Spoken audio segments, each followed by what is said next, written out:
tell us, how did you end up performing in this film? Well, I think my memory is that an actor friend of my parents knew Noah Purcell and somehow knew that they were looking for a girl to play Jean Simmons as a child. And they begged my parents to send me for an audition, which was at Pinewood. My parents absolutely said, no, we don't want that. My father was a writer and he didn't have a huge respect for the acting profession and he didn't think it was a very good idea. But they persuaded my parents to let me go and I got the part, so there was no way back. Had you done any acting before? Nothing. My mother who was working with my father at the time, had to leave and come to Fiji as my chaperone. So, in a way, she wasn't best pleased because it was a big move. Yeah, absolutely. 9 weeks away. Yes. So let's think back. It's 1940. It's the winter of 1948. It's post-war austerity, cold, grim London, and you jet off to Fiji. Age 9. That must have been an amazing experience. It was a fantastic trip for me, absolutely marvellous. I remember the plane itself, it was a very luxurious plane. I think we must have travelled first class, I can't remember. I think it was BOAC, would it have been? And we had several stops on the way. I seem to remember quite where, I don't know. And of course it was 9 weeks of absolute joy. Climbing coconut trees and learning to swim. I couldn't swim before I went. Diving for shells with the little native boys and girls. It was great. It sounds idyllic. Was it all completely idyllic? Or? Well, for me it was. But there was a hurricane. We got caught we were living in native huts, buris they were called. And there was a hurricane while we were filming, and several of the huts were blown over. We were all right, but they're very resilient. They're used to hurricanes. And the coconut palms are very, very strong. So you woke up, there were a few like that. But I don't know. It was, for me, it was lovely. I think for the adults, there was trying times. But for the kids, for Peter Jones, Michael, your co-star. Yes. Yeah. And me, we just ran wild, really. I remember that Jean Simmons's 2 stand-ins, 2 lovely girls, were supposed to be our tutors, and I don't think we had much tutorial, but they were there because we had to have tutors and chaperones. I don't think we learned a very great deal except for diving for shells and coral, that sort of thing. So in the still we've got here from the film, you can see you there, and in your arms is this? Is what? Is this? Who's this? There she is. This is Emmeline. Esmeralda. I was Emmeline. Yeah, you see. You were Emmeline. That's right. Yes. Esmeralda, who is a very late 40s looking doll, so you could hardly call her Edwardian, yeah. Because I think there would have been a rag doll with a china face. But if you can't see, but she's got a few fingers missing because the salt water got to her. And I think she's made of some sort of plaster of Paris or something like that. So she started to melt. So that's the actual doll that's in that picture one. Yes, she did have a bonnet and she did have knickers. She's got neither now. But she's got a very, very beautifully embroidered dress. And I have sewn it several times because she keeps putting her foot through it. I don't know quite. But she's already bequeathed to my the granddaughter of my greatest friend, because she was so scared of it when she was little, because it looks a bit dead when it lies down like that. Well, it is quite scary looking, actually. But of course, Esmeralda plays a very important role in the film. Yeah. Well, she's a good actress. She's the reason that you become a castaway, in actual fact. I can't remember, was she? I can't wait to see the film. Well, there you go. I won't spoil it for you. Don't spoil the story for me. She's very, very key element of the story, and in actual fact she was one of the marketing elements of the film. You could buy your very own Esmeralda doll for 39 shillings. that was quite expensive.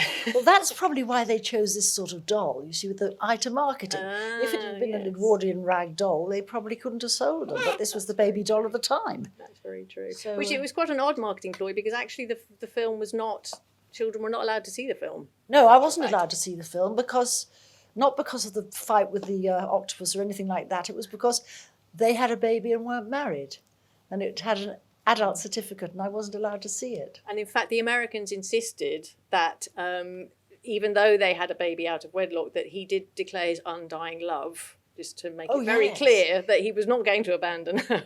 Well, did the sailor marry them or anything like that? Was there any sort of ceremony? I can't remember. I can't wait to see it. But they do go through a ceremony, because she's got her book of etiquette. Yes, I think there is something. So yes, that's another very important element.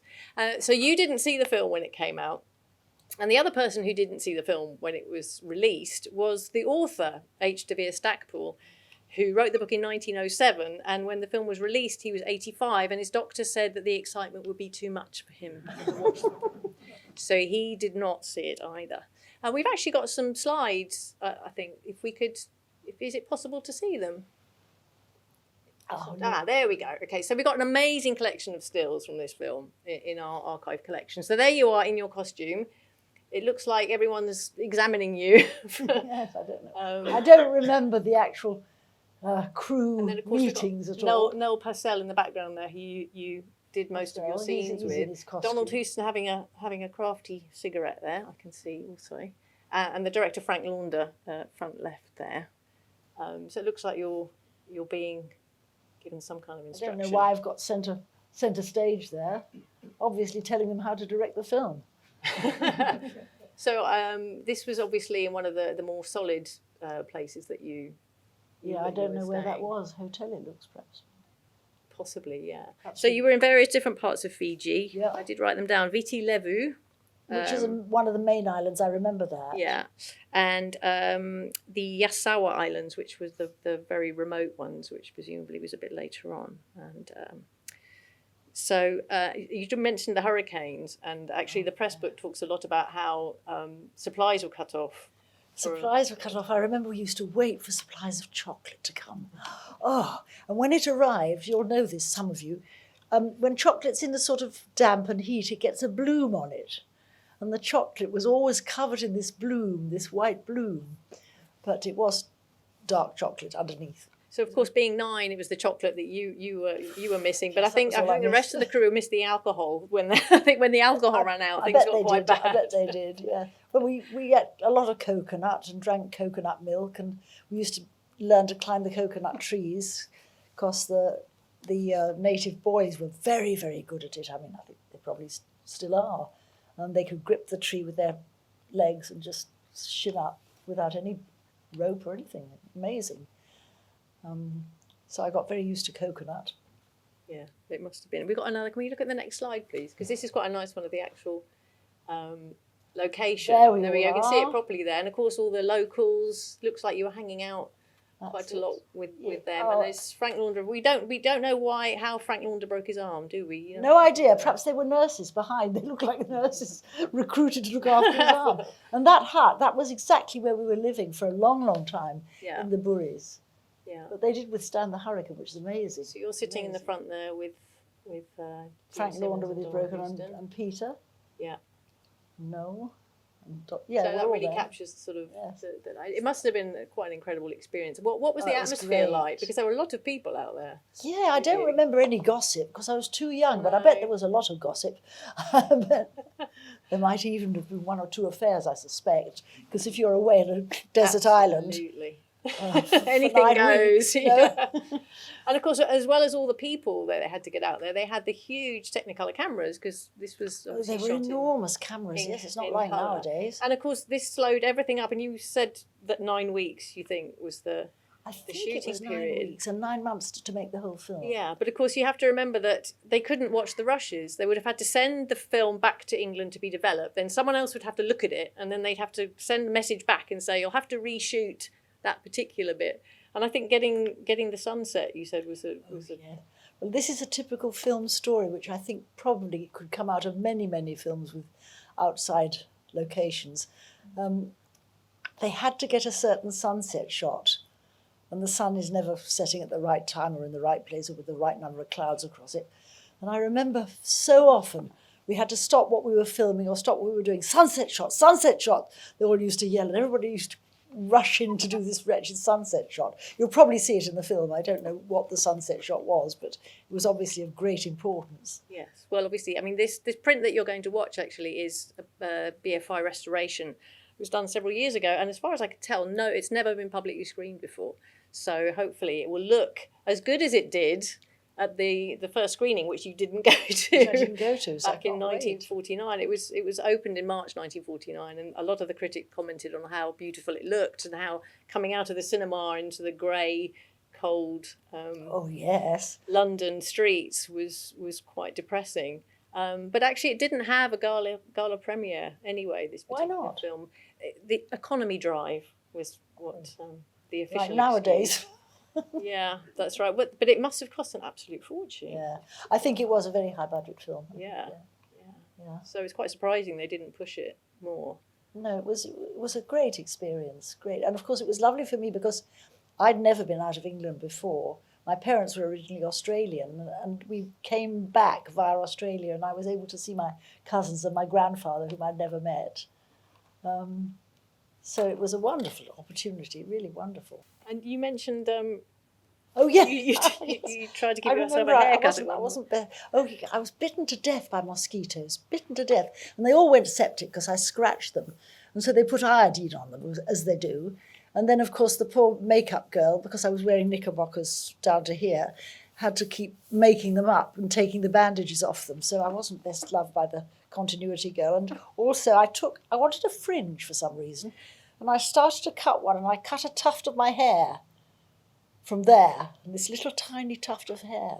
They weren't pleased with me, but you might be able to spot it. You might. So the continuity went mad, didn't they? Because Something obviously it messed everything up for them. But so you got some very good reviews for this film, despite the fact that you hadn't acted before. So the Daily News said that you and Peter Jones and Noel Purcell steal the picture.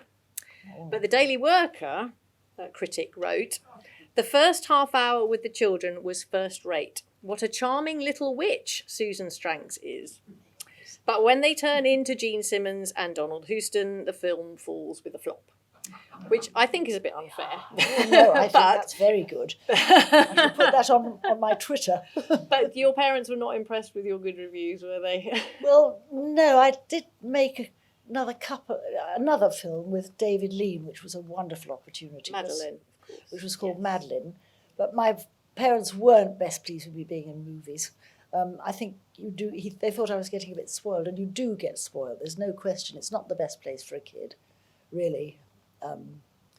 And so I was sent back to school, and in the end I decided to go into television anyway, so they didn't do much to keep me out of show business, but they didn't want me to continue. And but you went to Rawdon. I went to Rawdon in the end, and I did train, and I did. Yes, and then the rest is stuck history. in. Yes, TV telly really became my thing more than. Well, you made another couple of films, but yeah, you were in Sapphire and the remake of Cough and a Spit, I think. Yeah, that's right. 39 Steps with Kenneth Moore, and yeah. But yes, television was definitely your medium. If you watch that, you can spot me very quickly if you don't blink. But of course, for many people, my age and older and younger, you were such a part of. Oh well, yes, very popular. Yes, I was extremely popular. Yeah, and another lovely job for something like 5-6 years. Yeah. Great.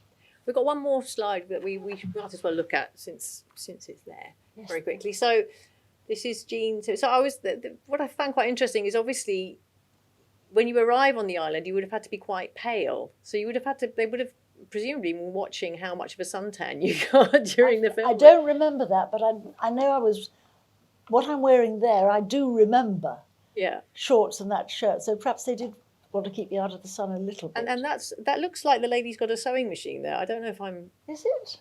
I don't know. Could be. It looks like so it could be. They're designing her sarong, are they? And do we all I get think- approval I think of that? so. Yes, there Cyril? was It's some of the very critics strange were a bit picture. scoffed a little bit about the fact that she was able to make all these clothes out of Bark. hewn bark and Bark. things like that, which I think is a bit mean. But obviously Jean Simmons got a good tan. It's an odd picture, that. I don't know quite why. Perhaps you're right. Perhaps it is a sewing machine. It just looks a lot of fun. Yeah, oh, it was do. great. It was really lovely. Yeah. But as I say, I wasn't allowed to see it. I can't even remember the first time I saw it. Yeah, I was I gonna must have ask you. been in my 20s perhaps then. Really So I'm looking forward to this. good. Well, I do hope you enjoy it, and thank you so much for being with us. It's a great pleasure. And I hope Great everybody pleasure. enjoys the film too.